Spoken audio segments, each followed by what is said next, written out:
Hello. First of all, I want to thank everyone who is watching this video. I really appreciate that. Today, I'm going to tell you about information on your gadgets and how to protect access to this information to your personal data on these devices. First of all, what is information security?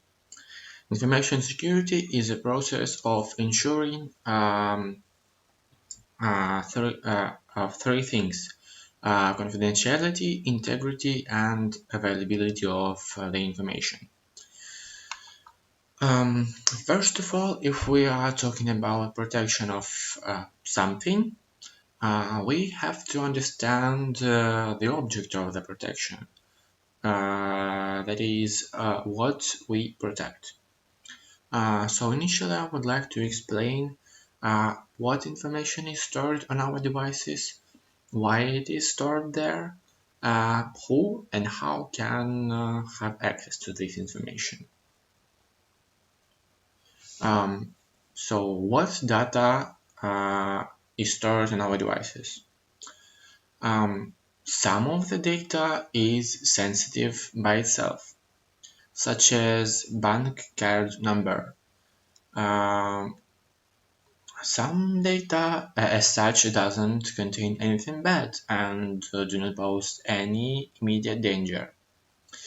Nonetheless, you can see that some things are personal data. For instance, name and and date of birth, that you anyway fill during first setup of your new device. You will also need to fill your email address, your biometric data, and probably backup phone number and backup email address, and so on. So with time, your device accumulates a lot of data, such as your photos. Similarly, ordinary information that no one needs, but in fact it is really needed.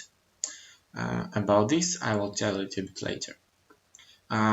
Next things, geolocation data. This data is really collected and analyzed by many applications, such as GPS or weather forecast. But frankly speaking, these apps do not need information about location of a certain person. Device identificator and device location are of interest. For example, mobile phone is located in a certain city and app shows weather forecast in this region. Also, history of postal correspondence is accumulated. Quite sensitive information.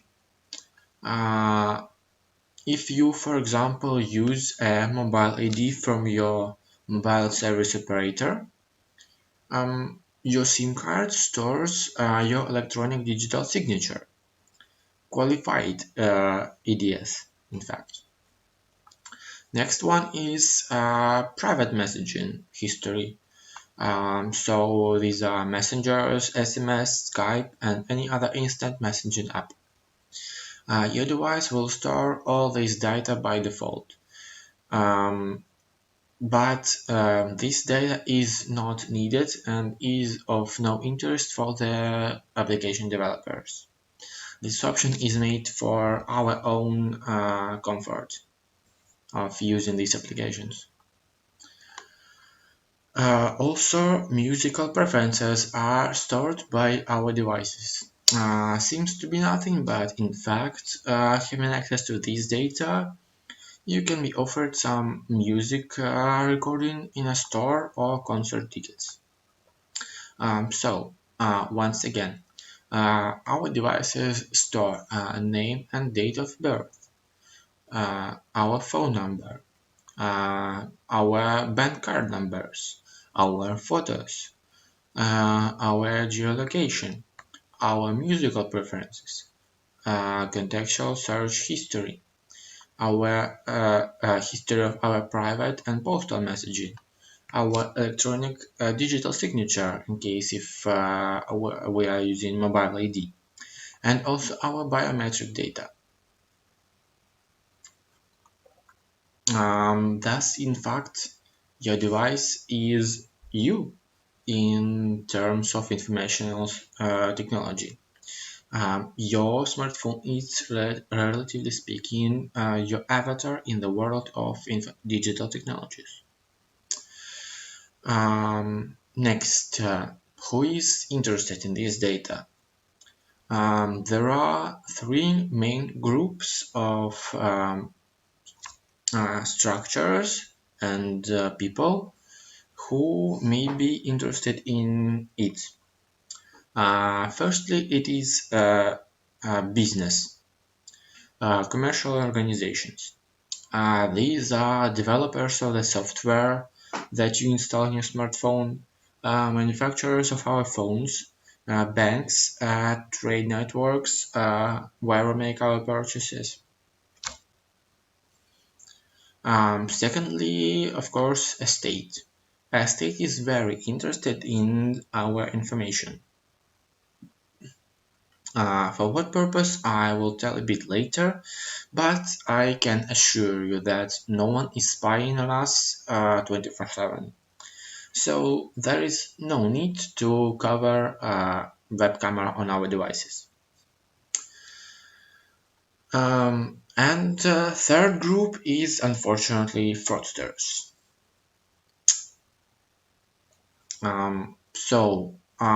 What is the purpose uh, of the business? Why business needs this information? Um, for instance, it is needed for targeted advertising. That is, advertisement aimed exclusively at a certain potential user, considering his or her interests, movements, purchases, and so on. Next one is big data. In general, big data is processing and structuring of the large amounts of data. Uh, where this data comes from? Well, it is stored on our devices. It is depersonalized data, but nevertheless it is there. Then next thing is expenses analysis. Banks are interested in this information. For example, do you use apps on your smartphone? Then be sure your bank has the information about where and how you spend money. How much money do you spend? And frankly speaking, business units would be also very interested in this information, to have access to this information. Of course, depersonalized, because nobody is interested in a bank account or bank number. Structure of your expenses are of interest, and also on what you spend more money. It is also very interesting in terms of targeted advertisement. To suggest you some applications, besides, bank also analyzes this information. Based on this data, you offered good credit products, deposits, and other bank services.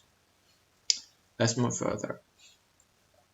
Um, why does the state need data on our smartphones?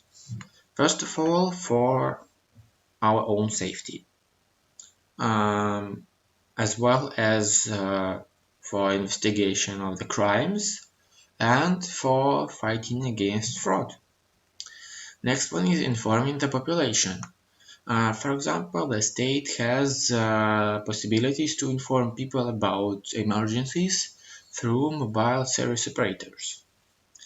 Uh, the other thing is for the medicine. It is due to the special applications that are installed on the devices and monitor patients' health, for example, through fitness trackers or smartwatches. And also, it is needed for electronic document management. And finally, fraudsters. Speaking about fraudsters, their final goal is always money. No matter what action they take, ultimate goal is money. It is either direct theft of the money or the funds, or theft of the information and further blackmail or extortion. But the tasks that are set by all these structures, such as business, state, and fraudsters, require different level of access to the information, right? Uh, I'm sorry. Um, Business units are interested in the personalized data, uh, which means data that doesn't allow to uniquely identify you. They are not interested in knowing who you are exactly. Business interested in your phone number, for example, to suggest you something through SMS mailing, contextual search history, for example, for targeted advertisement, activity time, for example, the location of the devices in a certain time of day is analyzed, and based on this data, a decision is made about favorable places for the installation of advertising, shops, gas stations. Next one is musical preferences. It is also needed for targeted advertisement. For instance, if you purchased an album of your favorite band or artist, you may be offered another album by the same band or artist based on that purchase, or a similar album by other artists and/or bands. Or if a concert of this band is going to happen in your city, a ticket for this concert may be offered. Biometrical data, for example, for targeted advertisement for certain products for a certain group of people, for women, for men, for youth, for adults, and so on. And history of payments. The state is interested in name and data of your birth, or your photos, search history and interests, history of private messaging and of postal correspondence, and biometric data. But, but it is necessary to understand that no state is spying on its residents. Firstly, they do not need it. And secondly, no state on the planet has enough resources to spy on everyone at the same time. All above mentioned information will be of interest for the state only in case if you have become the object of increased interest. For example, if the person is suspected of committing a criminal offense or economical crime. In this case, there are legislative and legal instruments that allow to access this information. For instance, court ruling. In case of fraudsters, they're interested in all information about you. They need to know everything. Thus, having access to any of these metrics, are they able to either steal data directly, if, for example, they manage to get a bank card number, or engage in blackmailing or extortion. Um, so, what is it? What it means? Depersonalized data. Depersonalized data is the data that doesn't allow an ambiguous identification of the subject. For example, having access to such data, it is possible to say that someone with certain identificatory, for instance, a QR code or serial number of the registration in the system or application, bought Kiev cake and a bottle of French wine. but it is impossible to say who it was specifically. By the way, this person buys cake very frequently. Should offer a discount at this place next time. Yeah, it is possible. Next one. What is big data? Big data is a definition used in general cases to describe the collection and analysis of data from various sources or devices in order to structure and identify hidden information. For example, the number of cars on a particular city street. Some examples of using big data. These are traffic jam maps. These are public transport models. These are urban planning. And I also found an example in the internet that big data is used for medical purposes. For example, in UK, big data methods are used by Ministry of Health, analyzing data about the prescriptions made by doctors. Analysts of the ministry are trying to evaluate the needs of the British in drugs and optimize delivery of them to different parts of the country. Personal data. Personal data is data that allows to uniquely identify the subject. Example of how and for what purpose state can use personal data. For example, according to the mobile application, James has an increased heart rate during exercise, not during workout. Possible pathology, heart muscle dysfunction. On the other hand, how fraudsters can use personal data and what usage can be for them. Example, according to the stolen data, such as photos, I, as a swindler, as a fraudster, know that James regularly goes hunting, and that his wife is a vegetarian and a member of the Green Party. So I understand that when and if she finds out, she will file for divorce. Thus, for keeping this information in secret from her, I will demand ransom. So it is direct blackmail for the money or for information. What are the legal ways to get access to the information on your devices? Business has next approaches.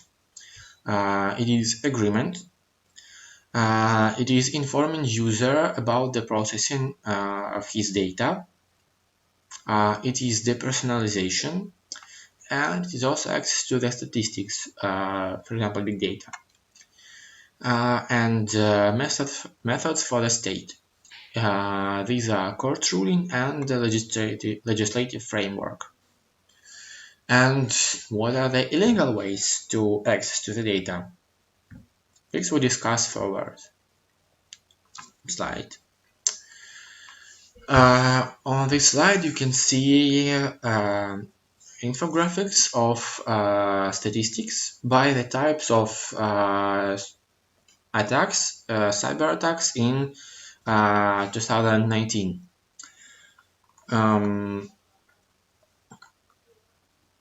These statistics are collected from all types of devices, such as desktop computers and mobile devices. Nevertheless, first two positions are always occupied by malware and social engineering, but they sometimes change one another. On the third place is exploitation of web vulnerabilities, namely exploitation of vulnerabilities in various web interfaces ranging from online stores, registration websites, and websites of personal data collection. Then on fourth and fifth place are hacking and selection of credentials.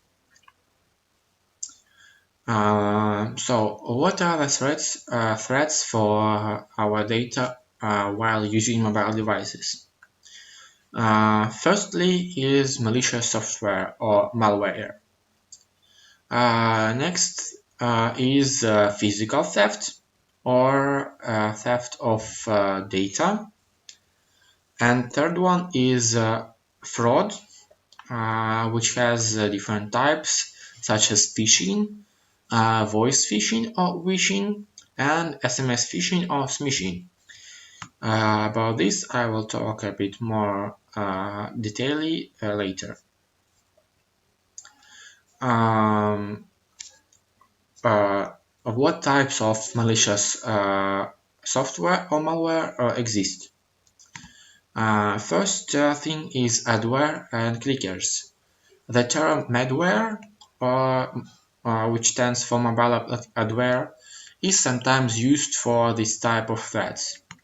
Main objective of this software class is to show the user irrelevant advertising and generating artificial links to the sites of advertisers. With malware, attackers earn clicks and demonstrate them to companies that pay them as an illusion of user interest. Second type of malware is spyware. This is software that steals personal data or tracks its carrier. In fact, mobile devices may transform into a full-fledged bug, transmitting to attackers data about network activity, about geolocation, movement history, photo and video information, data about purchases, credit cards, etc. Dropper is a software that aims to download other malicious software. Next one is virus, which is software that causes obvious damage, for instance, disables an application or one of the device's functions. And the last one is bot, which is agent of the bot networks, software that by command of the CNC server performs network activity that is needed for attacker.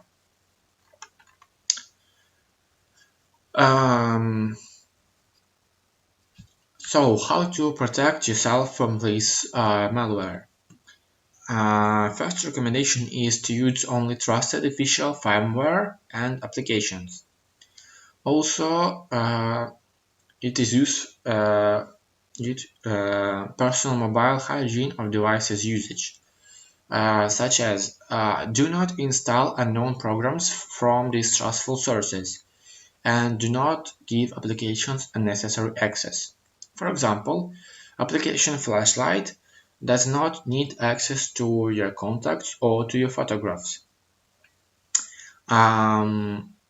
Also, keep physical and logical safety of the devices.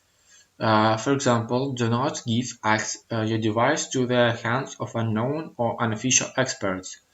Don't give remote access to the device to distrustful source.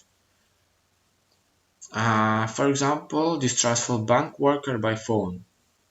And one more thing is periodic monitoring of system parameters, such as battery usage and network activity. For instance, if application creates inadequate resource expenses, it is a reason to check or even to remove an application because it probably performs malicious activity. Fraud. There are three types of fraud. It is phishing, which comes from the word fish, like to hook a victim on the hook a fish as a victim. Next one is voice phishing and SMS phishing. Phishing is the way of receiving of the secret information when attacker provokes the victim to disclose personal data by using social engineering methods. Um, For example, appeal to emotions in the email, such as messages "you are hacked" appeals to the emotion of the fear of losing some information or access to your device, or message "you won" appealing to the emotion of the happiness to provoke you to lose control and do what attacker wants, or asking for help, or blackmail. Voice phishing is one of the types of phishing when social engineering methods are also used, but through the phone calls. Examples of voice phishing is also appealing to emotions, but in a call. For example, appealing to emergence or asking for help. Uh, and also, it can be pseudo-employee, such as call from the bank or call from mobile service operator or, for example, from an insurance agency. And SMS phishing is the scheme that aims to persuade user to follow a malicious link in an SMS message. How to protect yourself from the fraud? First thing that is important to know that banks and mobile devices, mobile service operators do not need the following information from you when contacting you. These are PIN code of your payment card or SIM card, book code of your SIM card, and CVV code of your payment card. Besides, pay attention to the sender and the subject of the message. In the letter with an unknown sender, do not follow any provided links. Under no circumstances should you respond to emails requesting personal information. Also, keep an eye out for errors in the text. If there are any, then most likely that letter is a hoax. Also, the last but not least is if there are any files attached to the letter and these files are with extensions uh, like written on the slide. These files can install malicious software. So do not download and do not open them.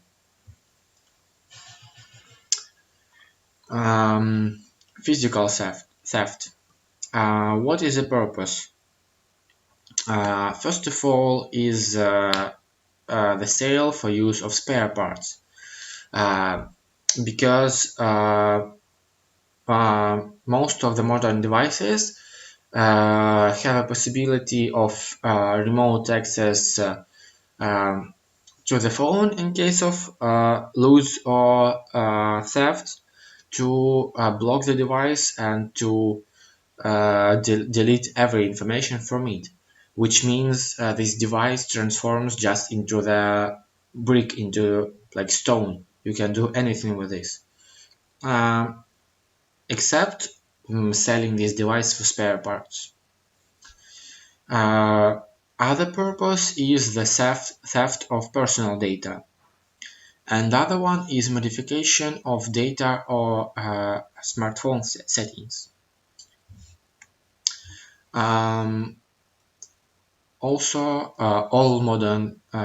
almost all modern devices have a good set of built-in tools to protect information on the device, which fell into the hand of the perpetrator. Almost every user uses PIN code to access to the device, or graphic keys, or touch or face IDs, and their analogs. However, it is worth to pay attention to a few weak spots of many smartphones in terms of personal data protection, such as operational system bootloader, recovery function, which is aimed for to recover your device in case of some problem. For example, coming back to manufacturer settings. Next weak spot is jailbreak or root access. Jailbreak is a function in iOS devices, and root access is on Android devices. These functions are give administrator access to the device, which is very weak spot for the fraudsters and for the attackers. And the last possible weak spot is memory modules. Next thing I want to talk about is data confidentiality. Once again, informational security is a process of ensuring three things: confidentiality, integrity, and availability of the information. What is confidentiality? Uh, Confidentiality is the need to prevent disclosure and leakage of any information. Integrity means that data was not changed during execution of any operation with it, for example, transmitting or storing. And availability is the state of information in which entities with access rights can perform with them without hindrance. Access rights include the right to read, change, store, copy, and destroy information, as well as the right to change, use, and destroy resources. Data confidentiality is ensured by next tools. On the first stage, it is ensured by physical tools such as locks, surveillance cameras, and access control systems. Next part are hardware tools, such as noise generators, interference generators, shielding of the systems, and hardware encoders. Also, there are software tools, such as leak prevention systems, privileged account management, and security information and event management. And the last one is cryptography tools such as VPN, software encryption, for example, asymmetric encryption or symmetric encryption, and the last one is electronic digital signature control means. Besides about VPN, it is worth noting that despite the fact that VPN services change your IP address, it doesn't guarantee full anonymity in the internet, because IP address is only one of many things, many parameters by which specialists are able to identify a user and find out everything about him, as well as claims of VPN services that they do not log your activity are not always true. Because most of the services operating in the US or European Union jurisdiction, namely where the most popular VPN services are located, are obliged to store user activity logs and provide them to the state upon first request. And there were several cases of such requests. For example, one US citizen was using VPN service to send threats and stalk other users. By IP address, investigators have found VPN service which further provided his real address and report of his activity. A similar case has happened in the Netherlands, where a man that had been using a VPN service to send threats of mining was arrested after a VPN provider that claimed no-log policy had given this information to the police. At this point, this is everything I wanted to talk about. By the way, I have one small request to you. I will put a link to the Google form in the description to this video, where I will ask you to answer some questions about the information I was talking in this video. At this point, it is everything I wanted to talk about. Thank you everyone for watching this video.